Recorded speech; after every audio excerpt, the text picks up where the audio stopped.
Bapak Ibu rahimakumullah, tema kajian kita pada pagi hari ini yaitu menjadi mukmin yang kuat. Alhamdulillah telah hadir bersama kita beliau Ustadz Sholahuddin Yuhri MPD. Beliau adalah pendekar muda ya, pendekar muda, juara 1 kelas A pada berbagai kejuaraan tapak suci dan IPSI.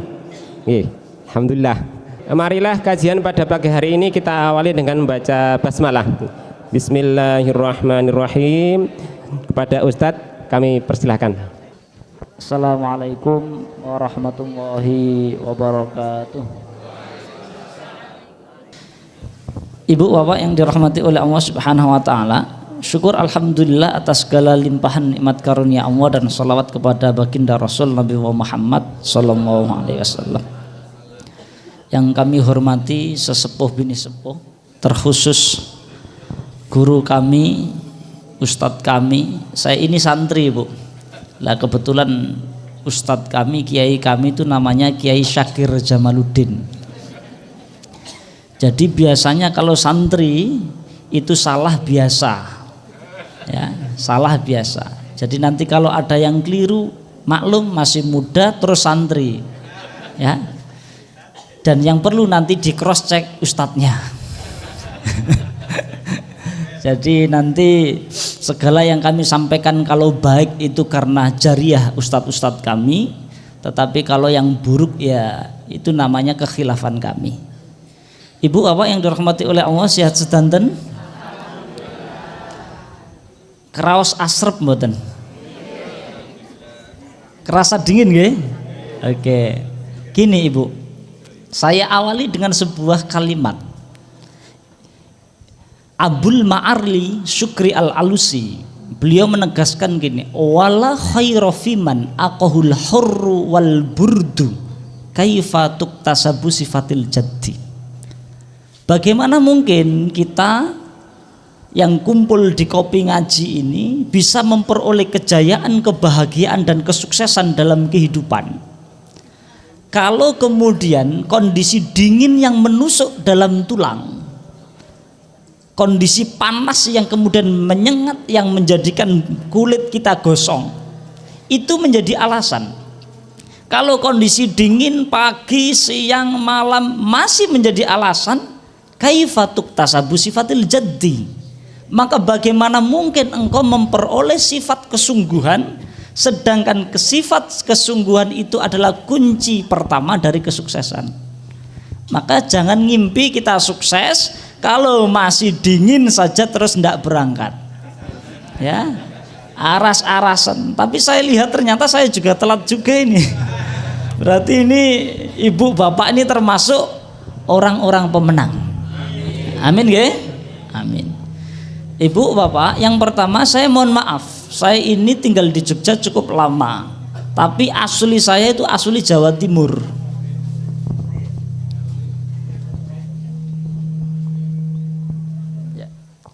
Lah asli saya itu asli Jawa Timur, persisnya Lamongan. Lah Lamongan itu terkenal dengan bahasa yang sangat halus, mengalahkan kehalusan bahasa Jawanya orang Jogja.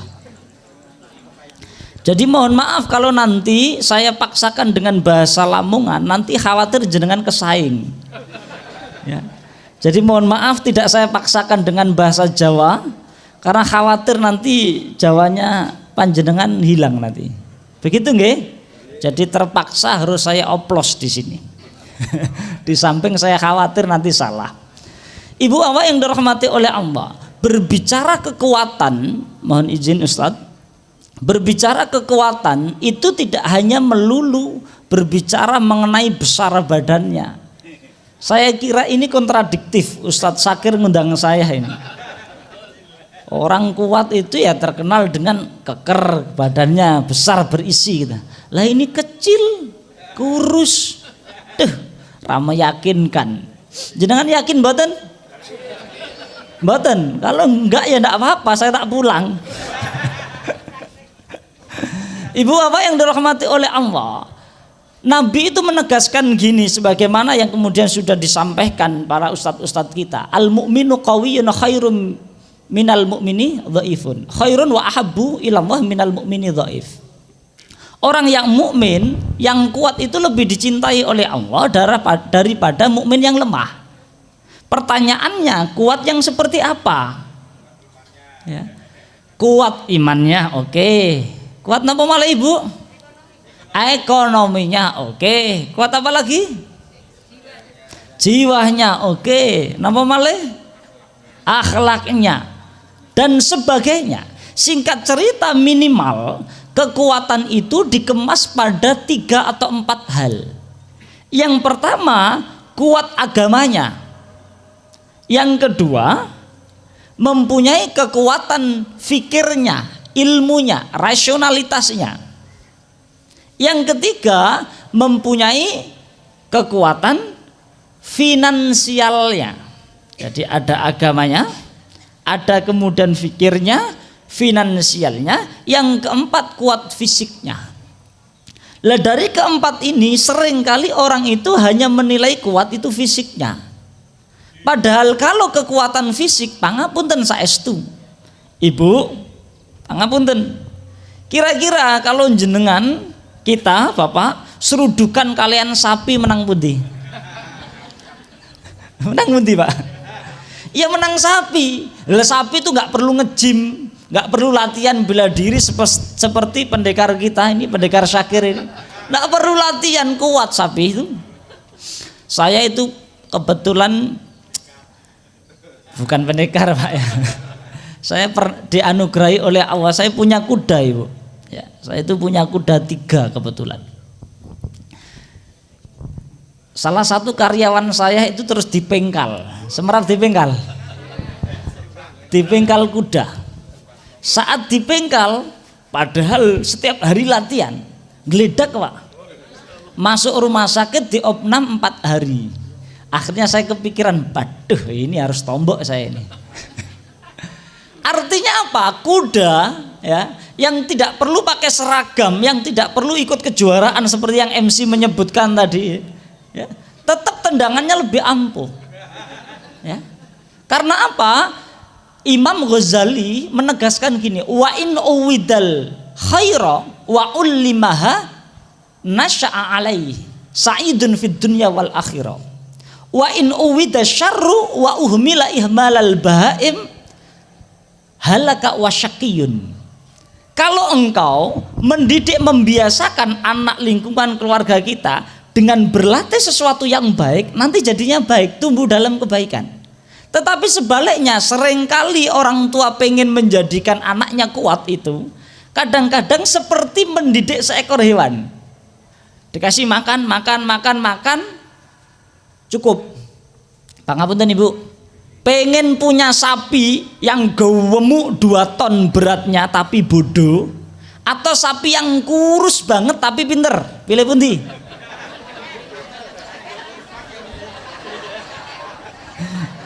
Pilih pundi Bapak? Gini, ada orang ngasih 5 sapi, tapi sapinya yang 5 itu gemuk 20 ton Pak, 1 kilo, 1 sapi itu. 5 sapi, tapi bodoh semua sapinya. Ya, dipanggil nggak nyaut, ya, disuruh mandi nggak mau.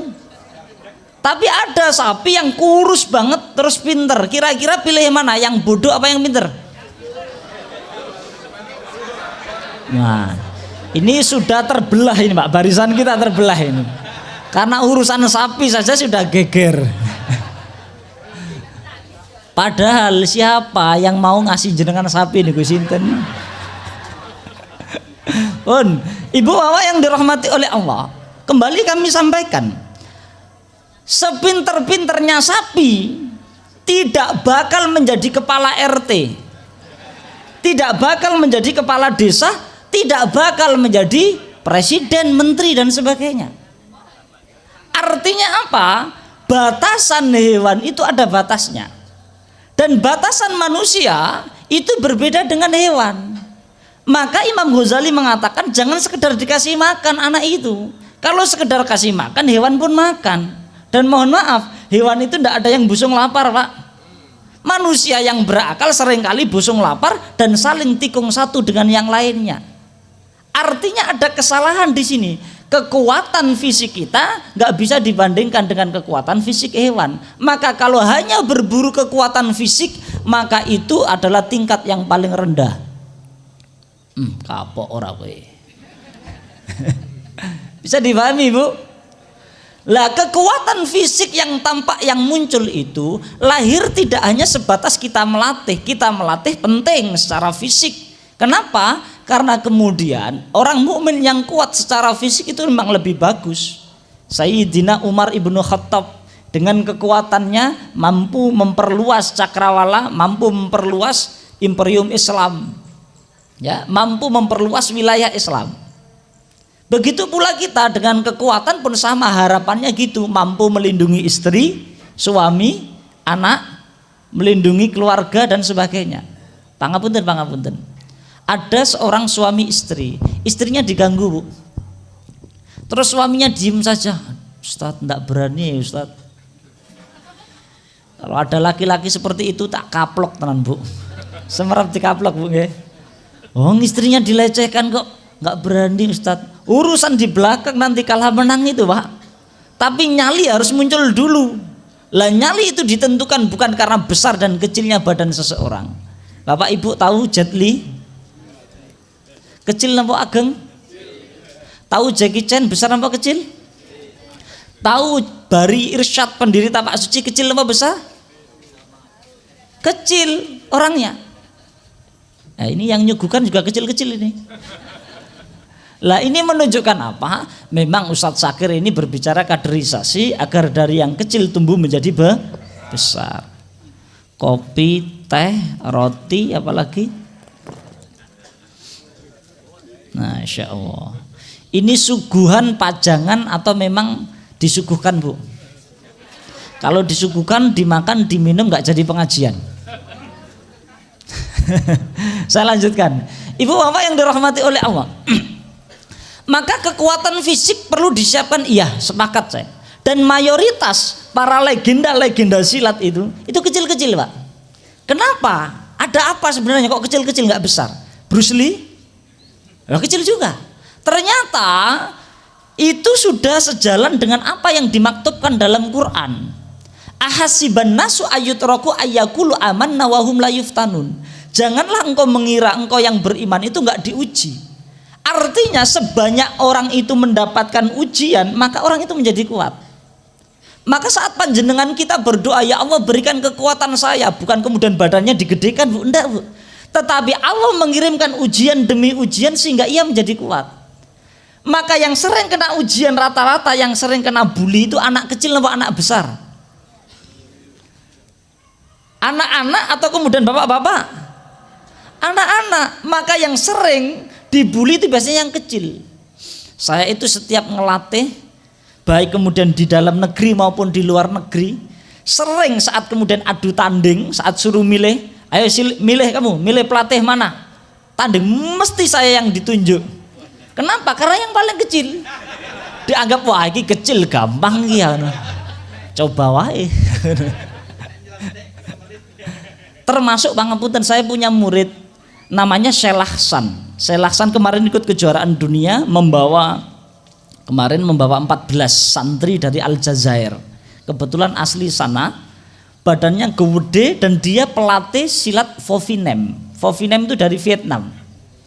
Dia punya santri 500, mohon maaf. Suatu ketika datang ke Jogja, ke kantor PP Tapak Suci, ketemu pendekar besar almarhum namanya Hamada Brajanegara. Suatu ketika karena sudah ketemu ibu, tidak percaya. Wah, dengan silat Tapak Suci, lah Pak Hamada manggil saya, yang disodorkan saya, ya geluto. Saya disuruh berkelahi. Waduh, ini nama baik ini. Saya suruh berkelahi. Yang menang, yang kalah jadi muridnya. Waduh, ini gede banget. Ustadz Syakir ini gede, tapi lebih gede lagi, Bu. Dan lebih atletis, perutnya nggak berkemajuan. Mohon maaf, Ustadz. Mohon maaf, Ustadz. Muhammadiyah. Jadi Muhammadiyah itu adalah harokatu at-tanwiriyah, gerakan pencerahan, ya. Jadi memang semuanya serba berkemajuan.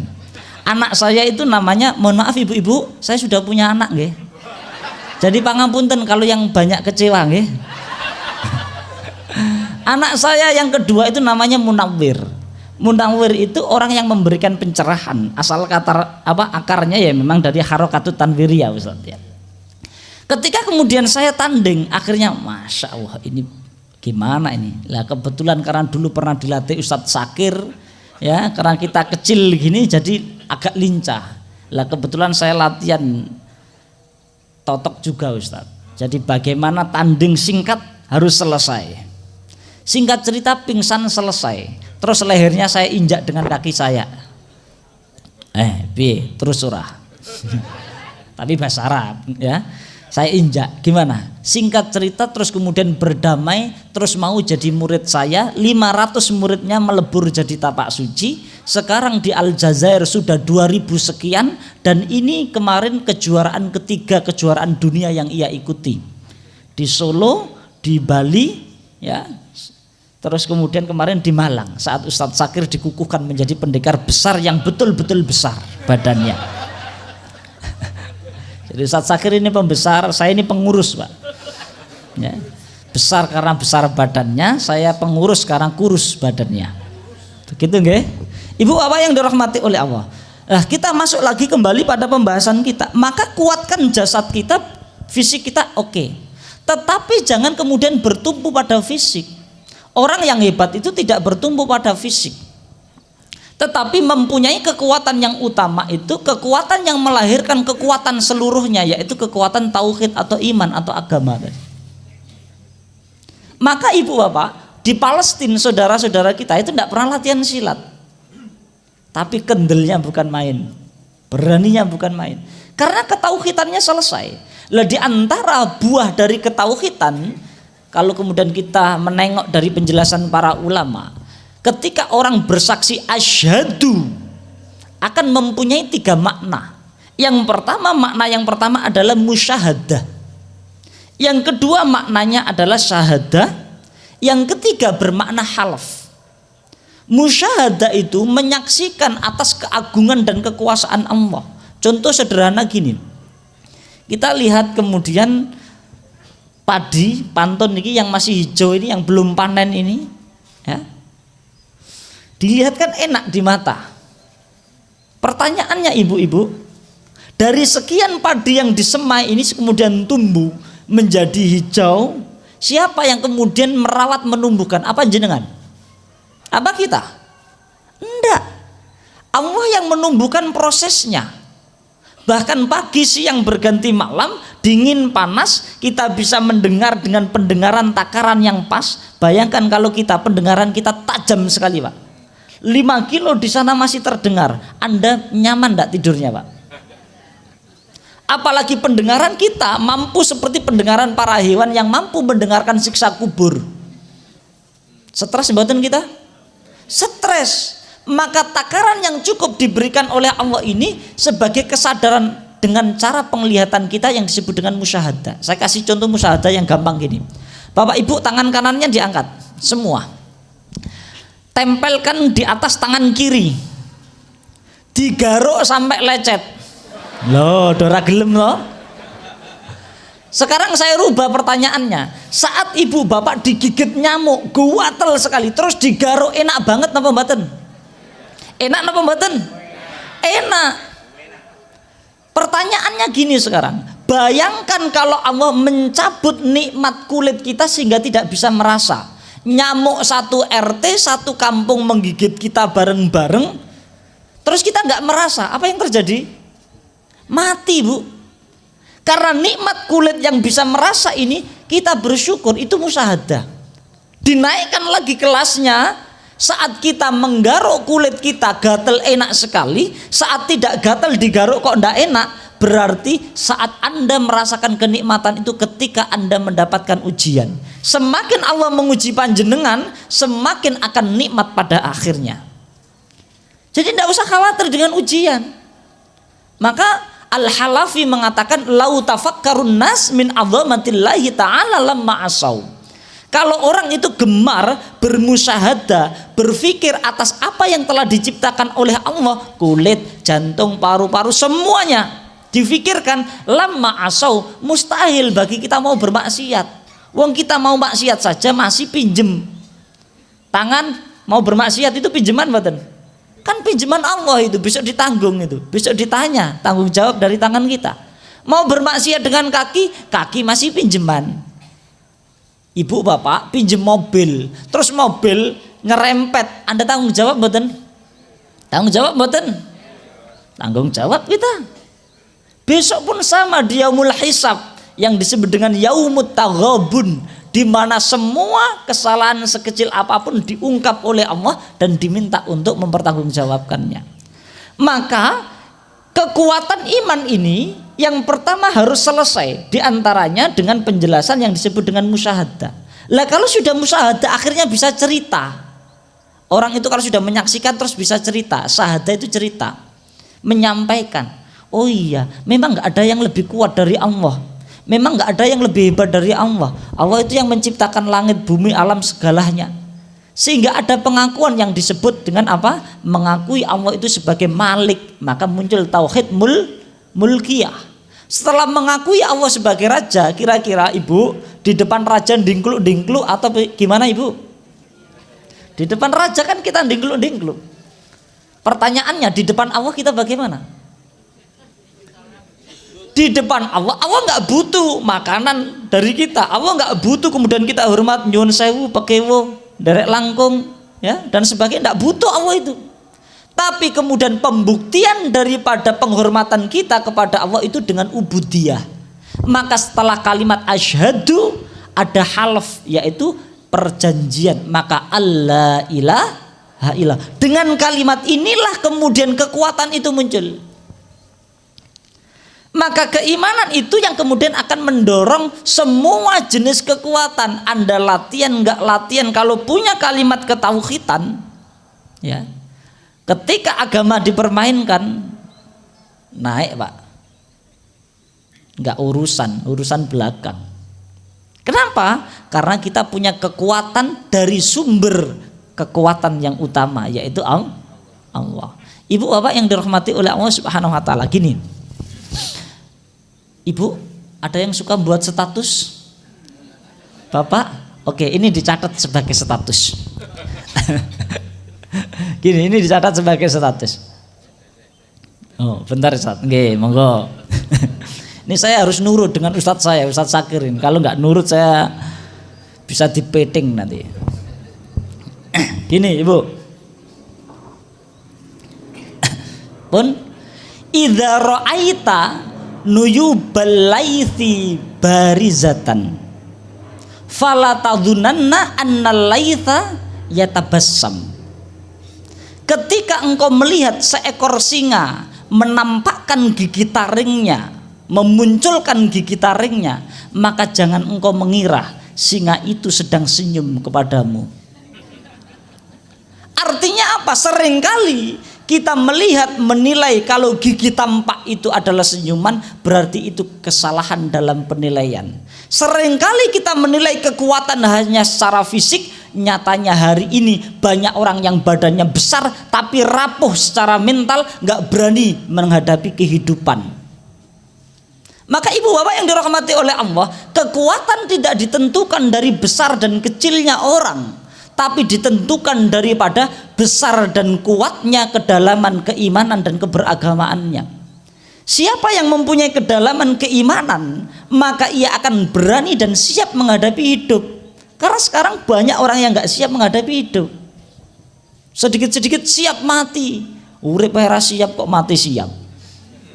Bisa dipahami ibu bapak? Maka ditentukan dari kualitas pemahaman kita terhadap kemudian ad-din kita, agama kita. Maka kekuatan yang pertama ini adalah kekuatan keimanan. Yang ini nanti akhirnya berdampak pada semua lini. Ya, pangapunten, berdampak pada semua lini. Ustadz, lantas kemudian ada orang yang bilang, kenapa kemudian orang yang ngaji seringkali juga kemudian ia sibuk dengan dirinya Ustadz, dengan tetangganya lupa. yang menjadi hakim bukan menjadi muhajir. Orang yang hijrah itu harus jadi orang muhajir. Tapi seringkali orang kemudian ngaji terus gampang menghakimi orang. Banyak apa banyak? Sedikit apa banyak? Ya. Berarti ada yang keliru memang. Ibu, mari kita tengok. Alam ya'ni lilladzina amanu an takhsha'a qulubuhum li dzikrillah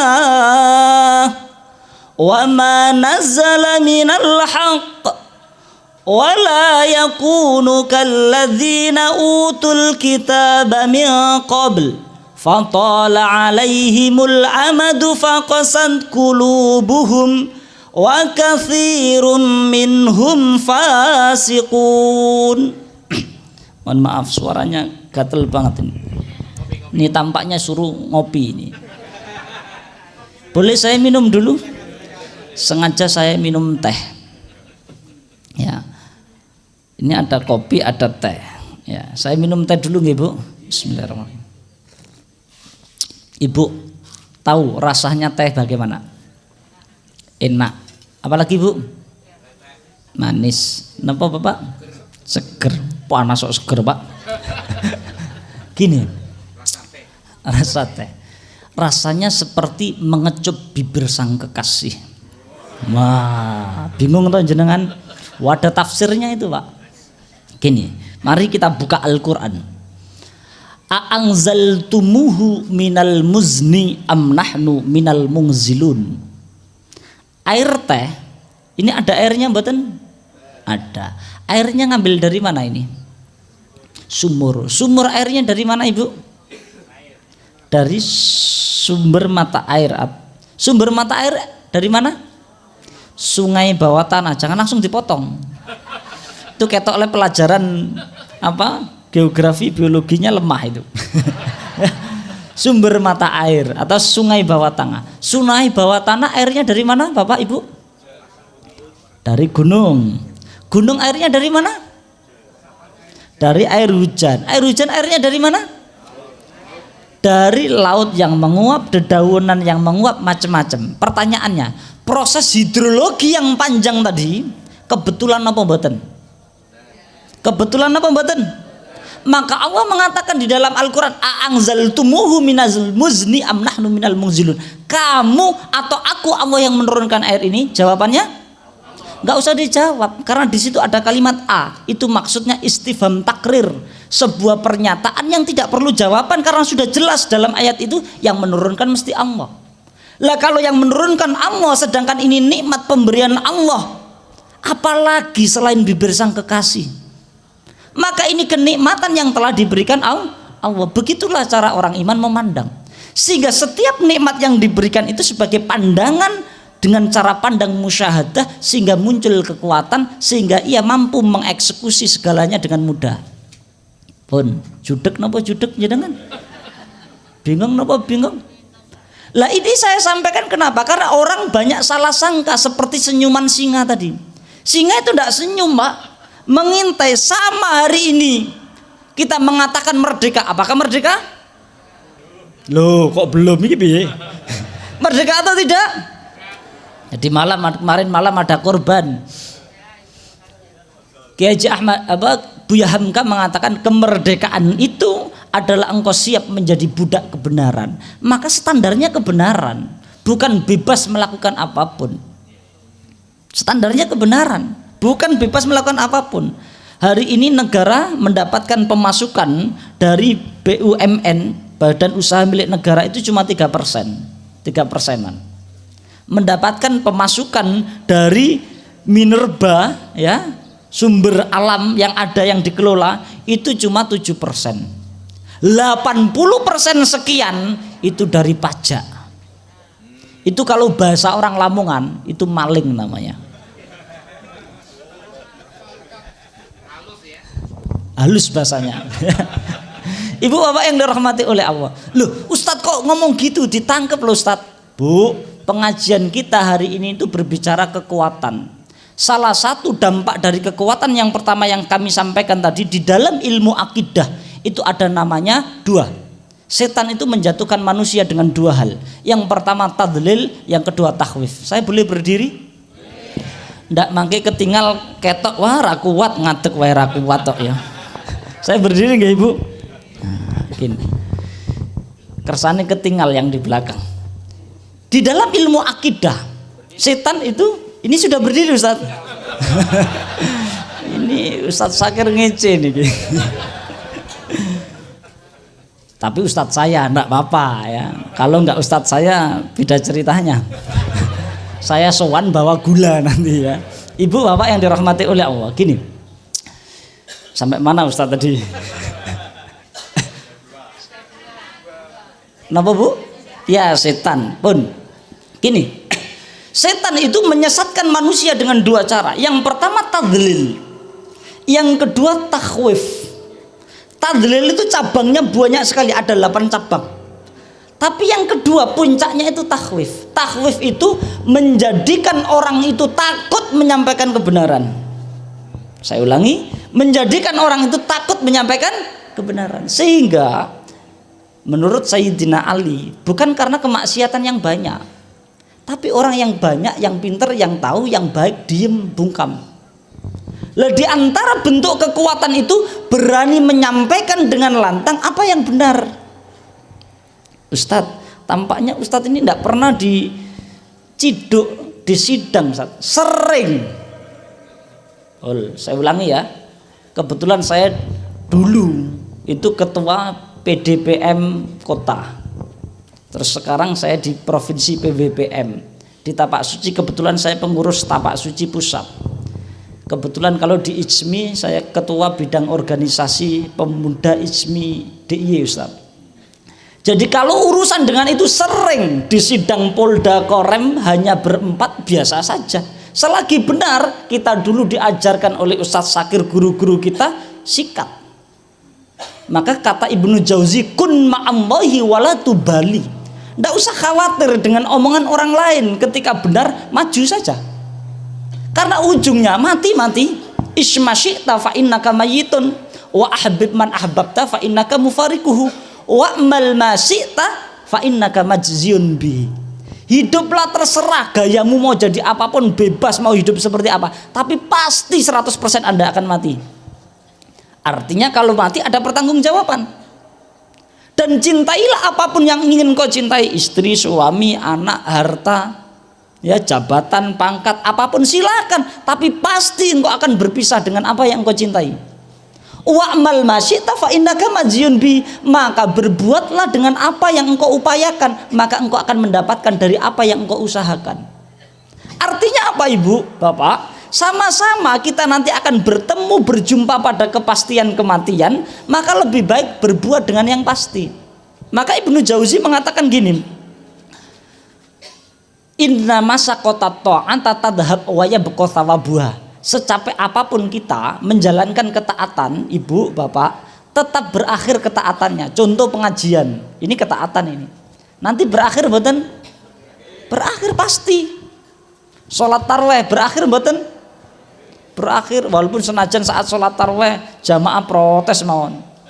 Ya. Protesnya dengan apa Ibu, jamaah?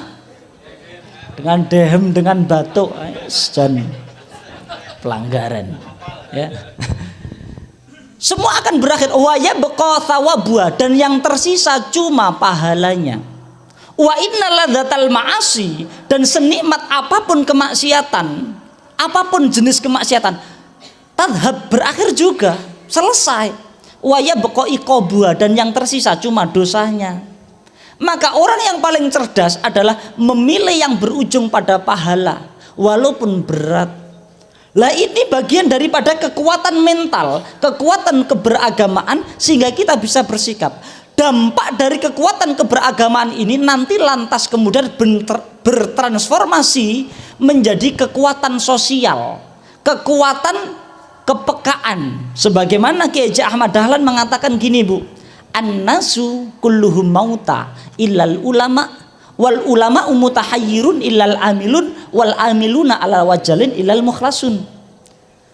Orang di akhir zaman itu banyak yang mati, kata Kiai Ahmad Dahlan. Maksudnya mati itu bukan mati jasadnya, artinya sensitivitasnya hilang, nggak peka, alias pekok.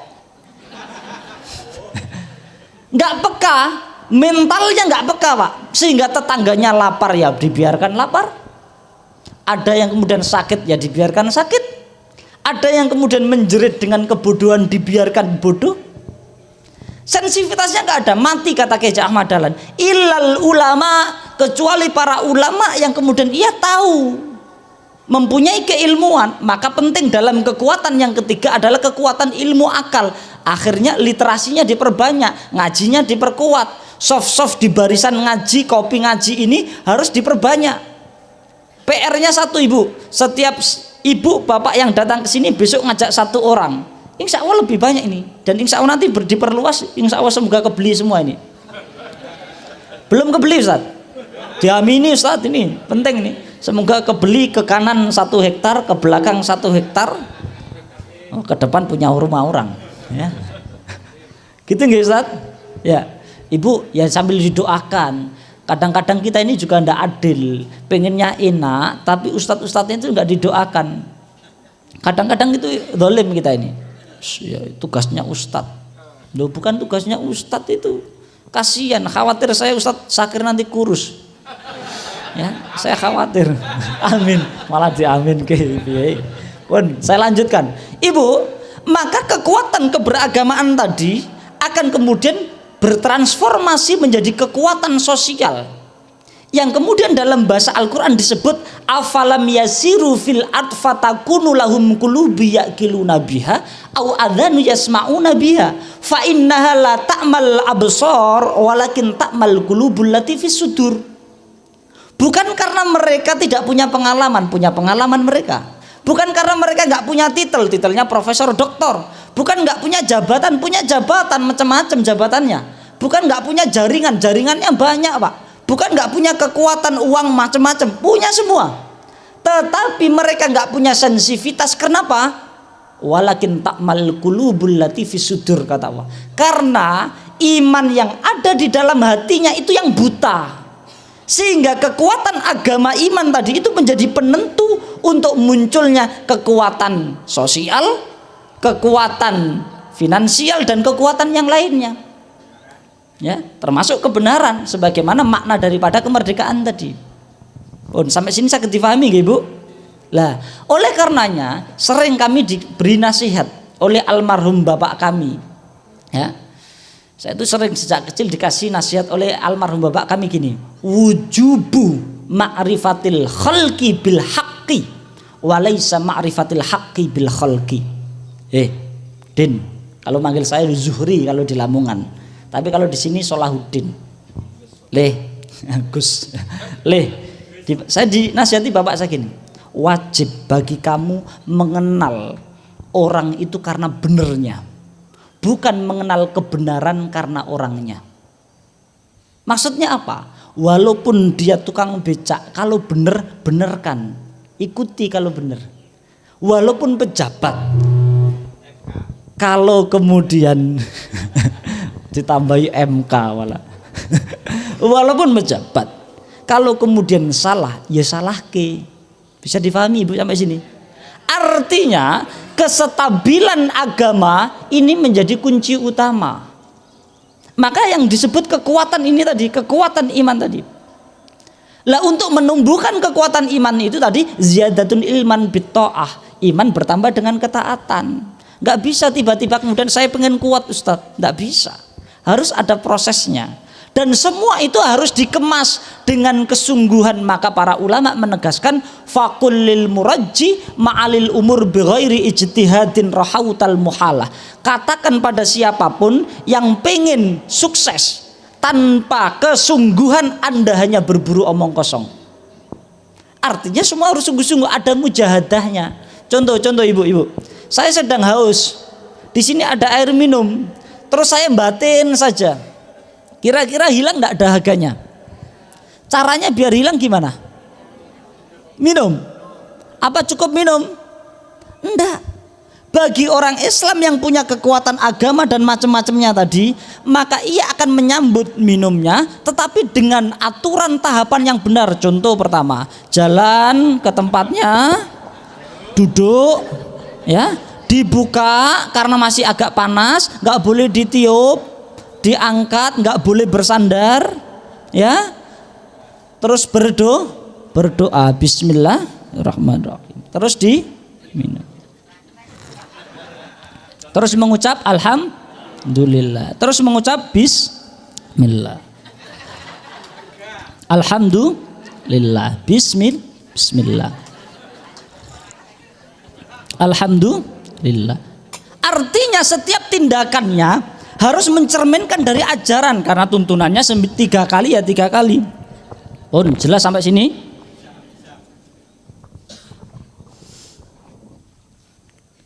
Jenengan kok diem kenapa?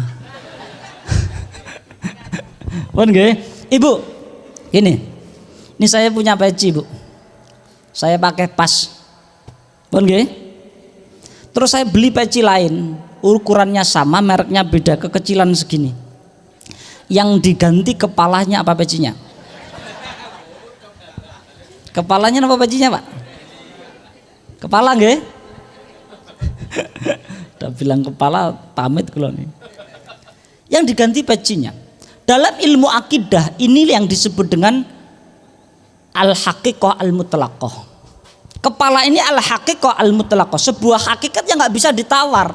Orang itu pengajian nggak punya kepala repot, Pak. Tapi nggak pakai peci nggak apa-apa. Bisa difahami nggih? Lah peci ini urusan furu'iyah.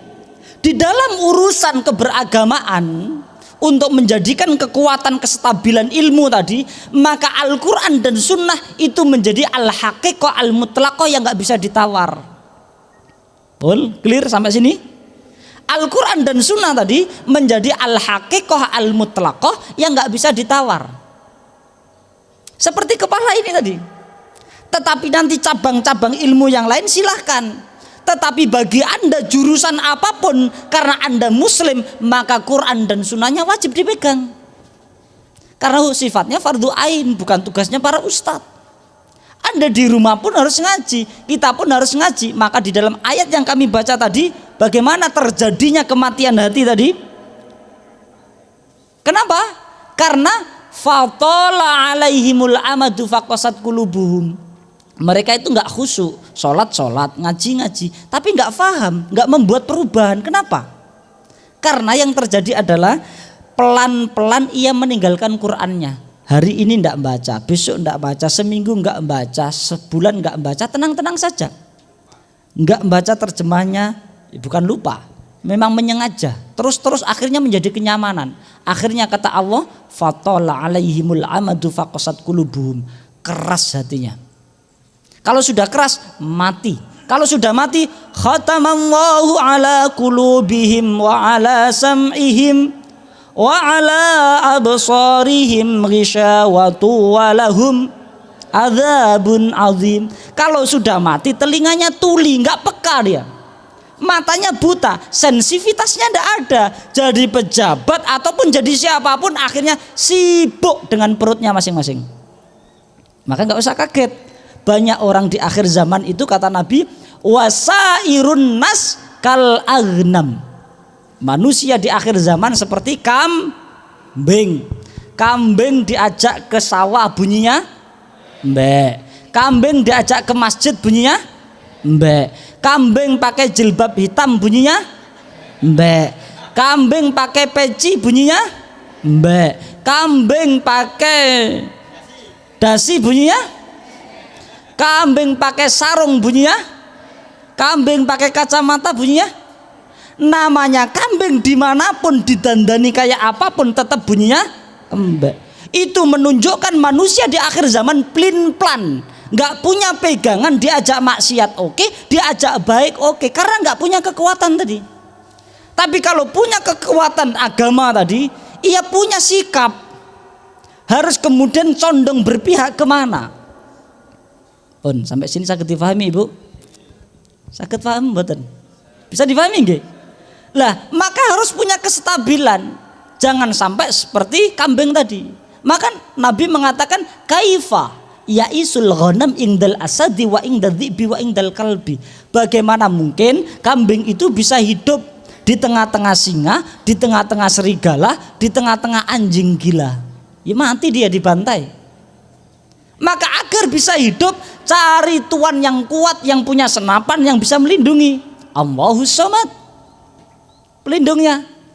Cari rumah yang kokoh agar hewan-hewan itu tidak masuk. Apa rumah kokohnya? Islam. Clear? Lah tetapi saat di dalam rumah ditutup pintunya, jangan kemudian pintunya dibuka. Kalau pintunya dibuka maka Anda akan diterkam singa, serigala dan anjing gila. Sampai sini bisa difahami Ibu? Kok kadosnya lemes? Sampun sarapan dereng Ibu? Sampun meruput men pun sarapan. Ingkang dereng ngacung sinten? Yang belum sarapan ngacung? Pun enggak apa-apa, itu derita panjenengan. Loh, ini bagian dari ujian. Masih ingat ya tadi ujian? Ujian itu menjadi kuat, itu rumusnya diuji. Dan siapa yang diuji akan naik derajatnya. Sekarang pertanyaannya gini, ibu bapak yang pengen naik derajatnya siapa? Semua pengen naik derajatnya. Sekarang kita ganti pertanyaannya, siapa yang pengen ditambah ujiannya? Masya Allah, cuma sedikit Pak. Padahal tidak ada derajat naik tanpa ujian, itu tidak ada rumusnya Pak. Rumusnya dalam Quran, kalau mau naik derajat itu mesti diuji. Wong anak-anak mau naik sekolah saja harus diuji. Pangapunten Ibu, ya. Seperti biasa diuji, kecuali yang kemudian tidak sekolah tiba-tiba punya ijazah. Ya. Gini Ibu, Bapak, sebelum negara berdiri, saya ulangi, sebelum negara berdiri, Kiai Haji Ahmad Dahlan di dalam bukunya yang ditulis oleh Kiai Haji Hajid, di situ ada sebuah kalimat nasihat yang bagi saya Masya Allah istimewa. Jadi gini, ditangkap baik-baik Ibu. Ada orang tidak pernah sekolah tapi seneng dapat ijazah. Ini Kiai Haji Ahmad Dahlan sebelum negara ada loh, ini bukan saya ada-adakan baru ya. Ini serius ini. Ada orang tidak pernah sekolah tapi seneng berebut ijazah. Yang kedua, ada orang sekolah dengan serius tetapi takut akhirat, tidak pernah naik kelas. Kapok raya. Gini terjemahnya, gini tafsirnya. Yang pertama, ada orang tidak pernah sekolah tapi senang dapat ijazah. Maksudnya apa? Tidak pernah berpendidikan, tidak pernah belajar agama tapi sibuk berebut menjadi tokoh dan ditokohkan, akhirnya memimpin umat secara sesat. Maka kata Nabi, itulah yang disebut dengan ruwaibidah. Apa itu ruwaibidah? At-tafihu fi amril ammah, orang yang dungu bodoh memimpin umat sehingga umat rusak pada saat itu. Ini kata Nabi. Kata Kiai Ahmad Dahlan tadi gitu. Jadi banyak yang berebut ijazah tetapi kemudian tidak pernah sekolah. Dan insya Allah di negara kita tidak ada ya. Tidak ada insya Allah ya. Kalau ada paling 1, 2, 3, 4, 5, 6, 7, 8, 9, 10, terus kok oke. Bahaya ini ya. Yang kedua Ibu, kata Kiai Ahmad Dahlan, sekolah dengan serius tetapi takut akhirat, dia tidak pernah naik kelas. Loh gimana ini? Nah, ini lebih ngeri nih Pak. Dia ngaji, dia belajar, ya ikut kopi ngaji juga.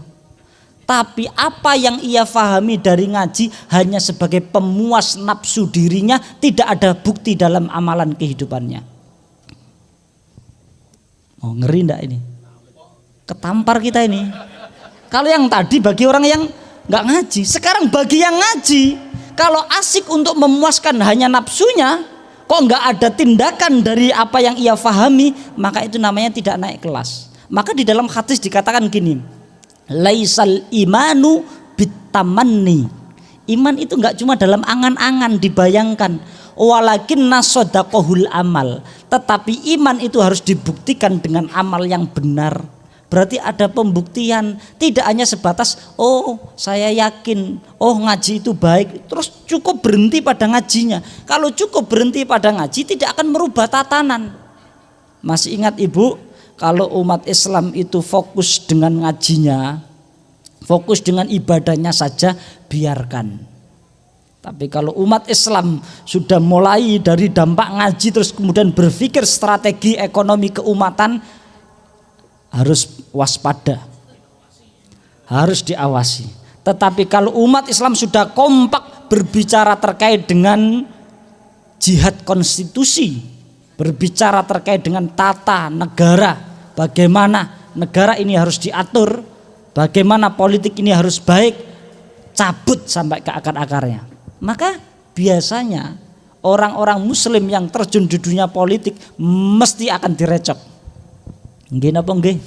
Baik, begitu nggih Ibu, sehat selalu, semoga usianya diperpanjang, rezekinya dilancarkan, anaknya soleh solihah, apa yang menjadi hajat dimudahkan, dan setiap apa yang menjadi upaya kita dalam kehidupan dunia ini diterima oleh Allah Subhanahu wa taala dalam kehidupan dunia dan akhirat. Rabbana atina fid dunya hasanah wa fil akhirati hasanah wa qina adzabannar. Wassallallahu ala nabiyyina Muhammad. Assalamualaikum warahmatullahi wabarakatuh.